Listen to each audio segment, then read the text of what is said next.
los arquitectos, los ingenieros, los docentes. Querido Luis Costa, un abrazo. ¿Cómo estamos? Buen día. Bienvenido. Buen día, Paulino. ¿Cómo te va? Un enorme Gracias por gusto. llamar. Luis Costa es sociólogo, es al mismo tiempo una de las personas más lúcidas en el mundo de la sociología para comprender un poco dónde estamos. Primero, ¿qué viste el fin de semana y en dónde está el gobierno? Este gobierno que tiene ya una interna explicitada a cielo abierto.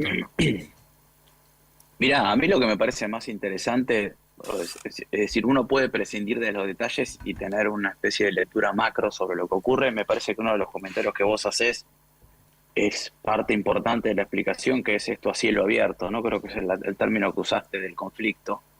Y uno puede decir, ¿qué es lo que el conflicto expresa, ¿no?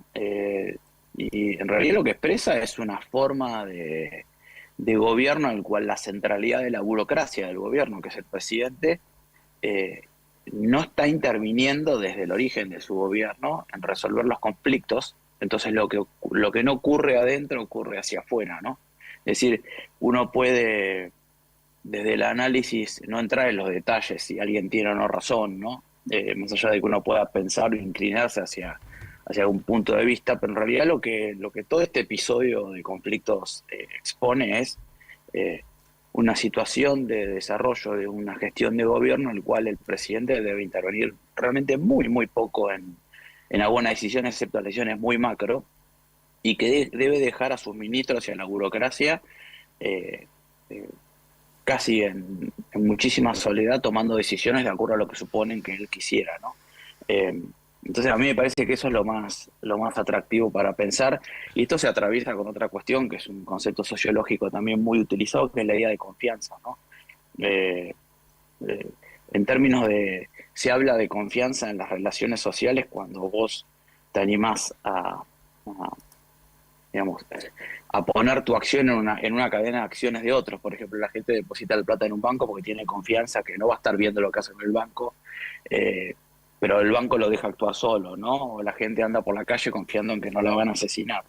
Es decir, el término para mí me parece más interesante es que cuando la confianza desaparece, las acciones se detienen, porque vos no sabés lo que puede llegar a pasar con cualquier cosa, ¿no? Entonces, por eso digo que esto extiende la pregunta sobre la burocracia del gobierno. Es decir, cuánta capacidad de acción encadenada hay en el gobierno si es que la estructura de confianza se detiene. Entonces, yo creo que eso es lo más interesante para seguir. Es decir, las redes sociales y el conflicto abierto que ocurre, me parece que es más interesante lo que demuestra que lo que en sí mismo se discute, ¿no? Luis, buenos días. Julieta Tarres te saluda. ¿Cómo estás?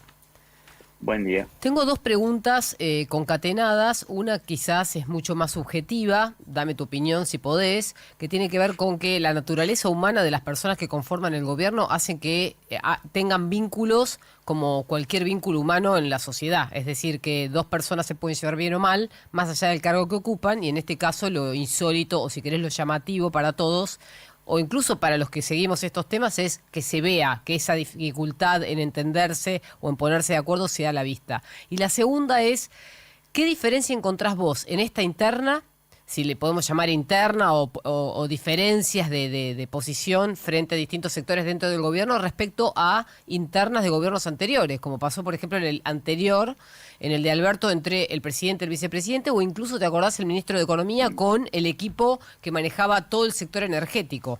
El ministro decía una cosa, el equipo que manejaba la energía decía otra, y nunca sabías cuál de las dos decisiones se tomaban.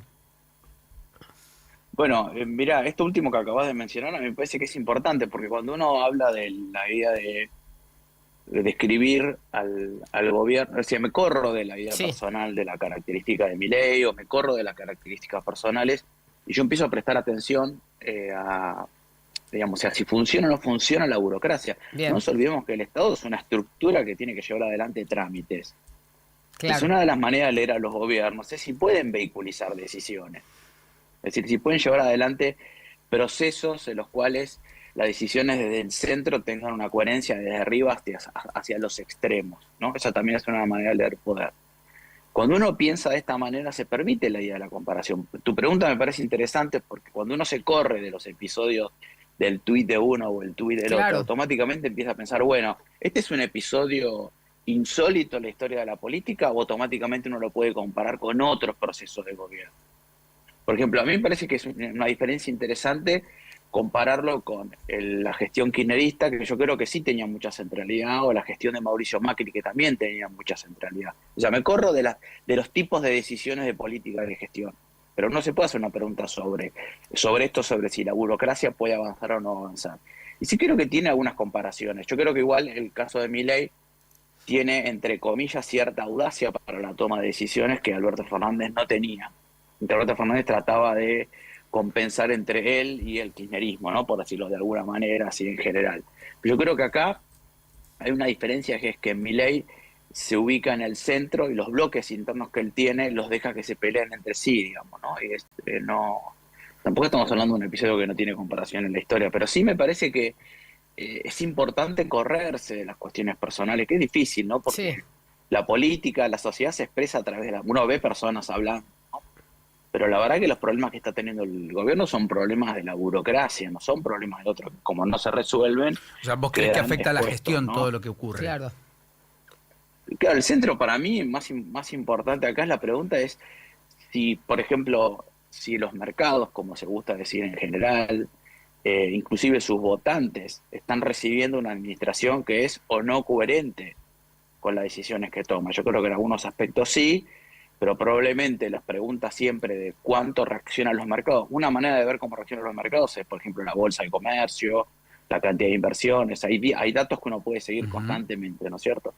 Entonces, bueno, habría algunos indicadores que muestran que el mercado o que los inversores estarían aparentemente interesados en Argentina, pero como diría la historia del Perindongui, nadie más que los argentinos sabe para hacer negocios, y las inversiones que están apareciendo son inversiones de argentinos, ¿no? Entonces, creo que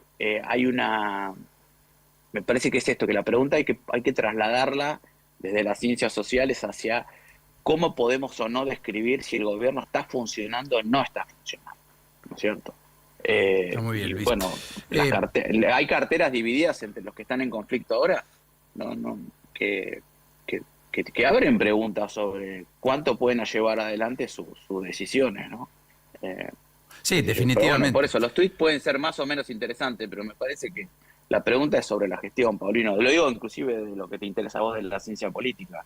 O sea, lo que importa acá es si la burocracia puede responder a los intereses del centro, ¿no? No tengo tan claro que eso esté pasando. Bien. Luis, enorme abrazo, un placer como siempre y hasta la próxima. Muy gentil. Por favor, y bueno, y además, perdóname un comentario más, el tweet tiene mal tu apellido, ¿no es cierto? No sé si lo has remarcado, pero bueno, a veces en las redes es con ese tu apellido al final. Santiago ¿no es cierto? Caputo. Pasa que no me conoce mucho, sería un placer que en algún No, lo momento- digo porque a veces las redes tienen mucha velocidad y Sí, es cierto. a veces hay detalles que se pasan. Lo pasé a costo. Un abrazo. Hablando en adiós. términos mileístas. Cuídate mucho. Bueno, ahí está, el querido Luis Costa. A mí me impactó mucho una respuesta o varias respuestas que en un ratito les voy a contar de lo que apareció en redes y de las definiciones que hicieron en redes que vamos a compactar, que me sorprenden por la verborragia, por lo que dicen o lo que dejan de contar. Bueno, 8:40.